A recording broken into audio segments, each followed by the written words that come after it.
L'enseignement d'aujourd'hui a pour titre Les 1000 ans et l'élimination du péché, première partie. Tous les éléments du sanctuaire ont un lien avec le grand plan de la rédemption. Les rites exécutés ont des accomplissements littéraux à des moments spécifiques de l'histoire de l'humanité. Pour bien assimiler le lien entre le rituel du sanctuaire et les 1000 ans et l'élimination du péché, il faut avoir une compréhension générale du sanctuaire. Je vous encourage à consulter l'étude intitulée Le sanctuaire et son rituel de la chaîne YouTube L'Éternel est mon berger. Par extension, vous êtes invité à visionner toute la série d'études nommées Études bibliques et prophétiques de cette même chaîne. Lévitique chapitre 16, les versets 20 à 22. Lorsqu'il aura achevé de faire l'expiation pour le sanctuaire, pour la tente d'assignation et pour l'autel, il fera approcher le bouc vivant. Aaron posera ses 2 mains sur la tête du bouc vivant et il confessera sur lui toutes les iniquités des enfants d'Israël et toutes les transgressions par lesquelles ils ont péché. Il les mettra sur la tête du bouc, puis il le chassera dans le désert, à l'aide d'un homme qui aura cette charge.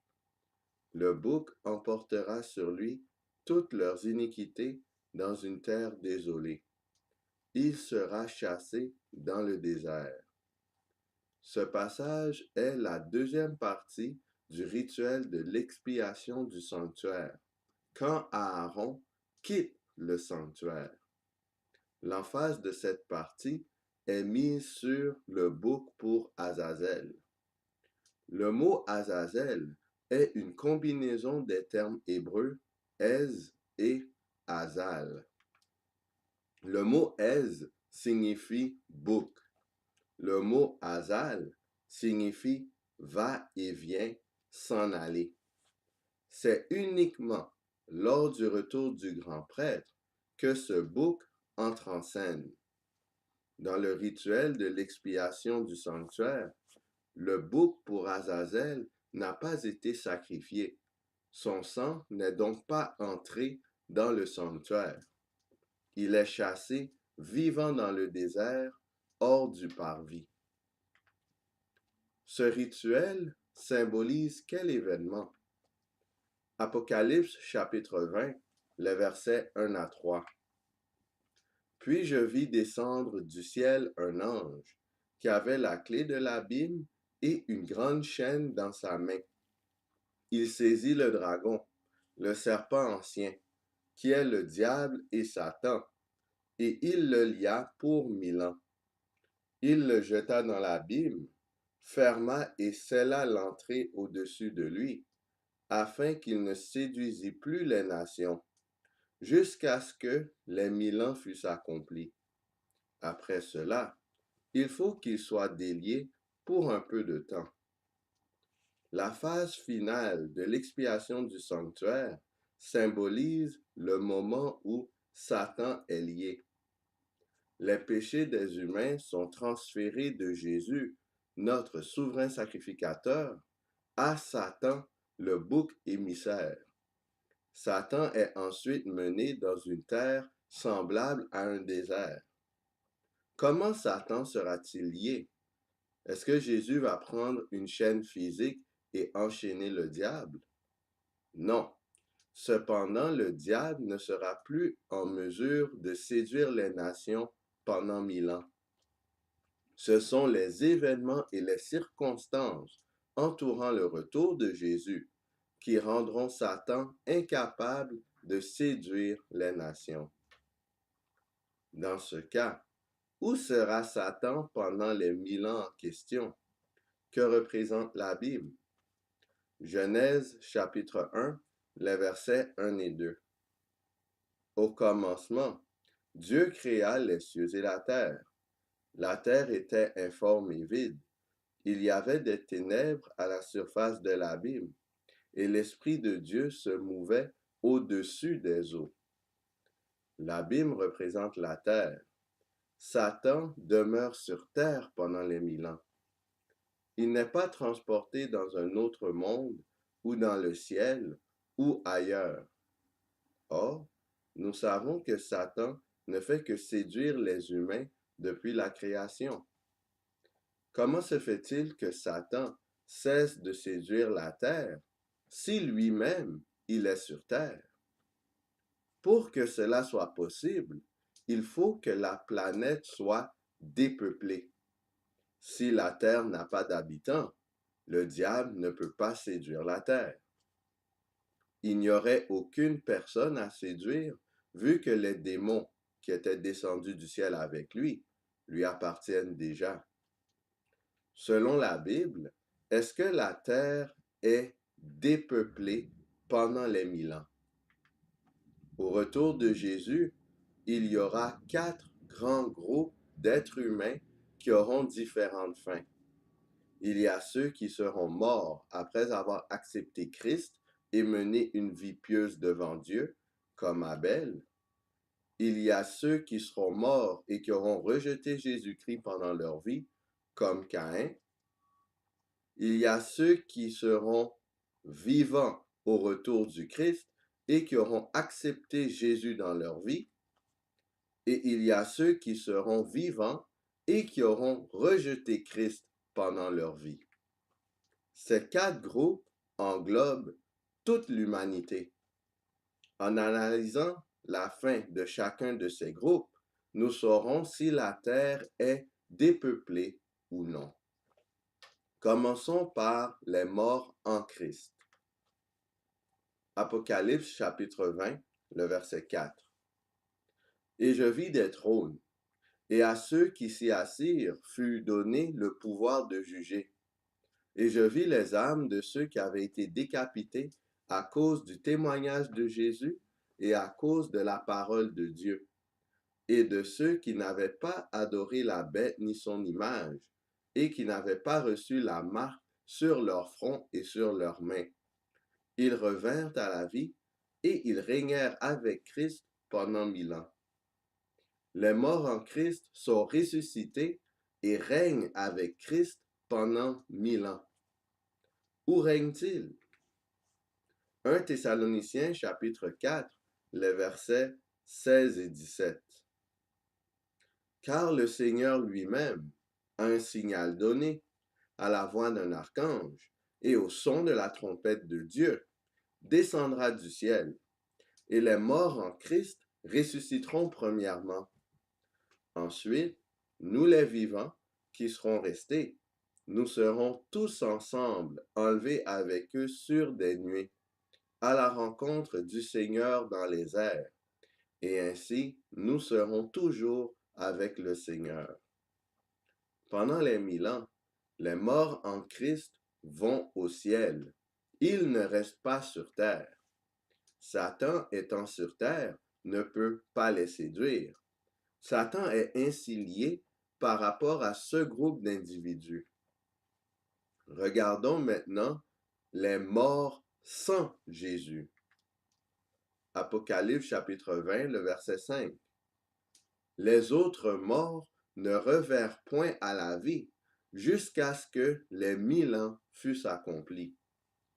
Les autres morts, qui sont les morts sans Jésus, ne seront pas vivants durant les 1000 ans.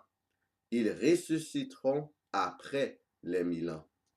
De ce fait, ils ne seront pas sur terre, mais ils seront dans leur tombeau. Satan ne peut pas séduire des humains morts. Il est donc lié par rapport à ce groupe. Analysons les personnes vivantes et saintes au retour de Jésus. 1 Thessaloniciens chapitre 4, les versets 15 à 17. Voici, en effet, ce que nous vous déclarons d'après la parole du Seigneur. Nous, les vivants, restés pour l'avènement du Seigneur, nous ne devancerons pas ceux qui sont morts. Nous serons tous ensemble enlevés avec eux sur des nuées, à la rencontre du Seigneur dans les airs, et ainsi nous serons toujours avec le Seigneur. Les vivants en Christ monteront au ciel avec les morts en Christ.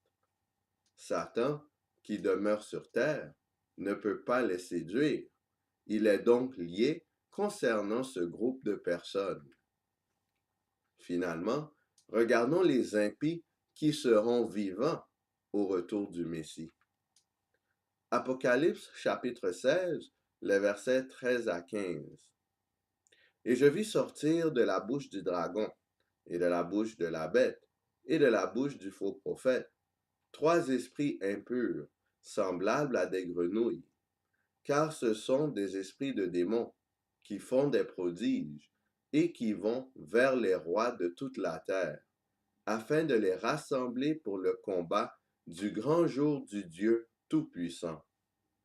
Voici, je viens comme un voleur.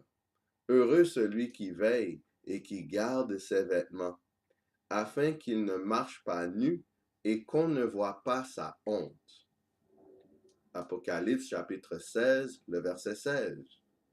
Ils les rassemblèrent dans le lieu appelé en hébreu Armageddon.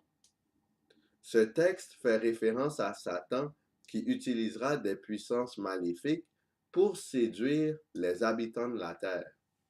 La multitude de personnes qui seront séduites par Satan constitue le groupe d'habitants de la terre vivante qui auront rejeté Jésus. Ils auront été rassemblés pour faire la guerre finale contre Jésus et ses saints. Quel sera le résultat de cette guerre? Apocalypse chapitre 19, les versets 19 à 21. Et je vis la bête et les rois de la terre et leurs armées rassemblées pour faire la guerre à celui qui était assis sur le cheval et à son armée. Et la bête fut prise, et avec elle le faux prophète, qui avait devant elle les prodiges par lesquels il avait séduit ceux qui avaient pris la marque de la bête et adoré son image. Ils furent tous les deux jetés vivants dans les temps ardents de feu et de soufre. Et les autres furent tués par l'épée qui sortait de la bouche de celui qui était assis sur le cheval, et tous les oiseaux se rassasièrent de leur chair. Les adorateurs de la bête et de son image, les habitants de la terre ayant rejeté Jésus, vont être mis à mort. Ils ressusciteront après les 1000 ans avec les morts sans Christ. Satan ne peut pas séduire les humains morts. Il est donc lié par rapport à ces personnes. Voici un bilan des 4 groupes d'humains possibles lors du retour du Messie. 1. Les morts en Christ seront ressuscités et iront au ciel pendant les 1000 ans. 2. Les morts sans Christ resteront dans leur tombeau pendant 1000 ans. 3. Les vivants en Christ iront au ciel en même temps que les morts en Christ et seront au ciel pendant 1000 ans. 4. Les vivants sans Christ seront tués et seront dans leur tombeau pendant 1000 ans. De ce fait, aucun être humain vivant sera sur Terre pendant les 1000 ans. La planète sera bel et bien dépeuplée. Satan ne pourra séduire personne. Il sera bel et bien enchaîné lors de la venue de Jésus-Christ. Ésaïe chapitre 14, le verset 12. Te voilà tombé du ciel, astre brillant, fils de l'aurore. Tu es abattu à terre, toi, le vainqueur des nations. Ésaïe chapitre 14, le verset 18. Tous les rois des nations, oui, tous, reposent avec honneur, chacun dans son tombeau. Ésaïe chapitre 14, les versets 19 et 20. Mais toi, tu as été jeté loin de ton sépulcre, comme un rameau qu'on dédaigne, comme une dépouille de gens tués à coups d'épée. et précipités sur les pierres d'une fosse, comme un cadavre foulé aux pieds. Tu n'es pas réuni à eux dans le sépulcre, car tu as détruit ton pays, tu as fait périr ton peuple. On ne parlera plus jamais de la race des méchants. La vie de Satan pendant 1000 ans correspondra à cette prophétie d'Ésaïe. Le diable, étant séparé de la race humaine, réfléchira à tous les péchés qu'il a incité les humains à commettre. Sur ce, qui allons-nous choisir? Est-ce qu'on choisit le camp de l'agneau? Est-ce qu'on décide par parole et action de mener une vie qui nous rendra dignes de vivre avec Jésus dans les airs? Ou est-ce qu'on choisit le camp du serpent? On choisit la ruine, la destruction et on aboutit dans la tombe. Que le Seigneur nous fortifie et nous donne le courage de mener une vie sainte sur cette terre remplie de péchés, afin qu'en bout de ligne, Jésus puisse venir nous délivrer de cette planète maudite. Que le Seigneur nous garde.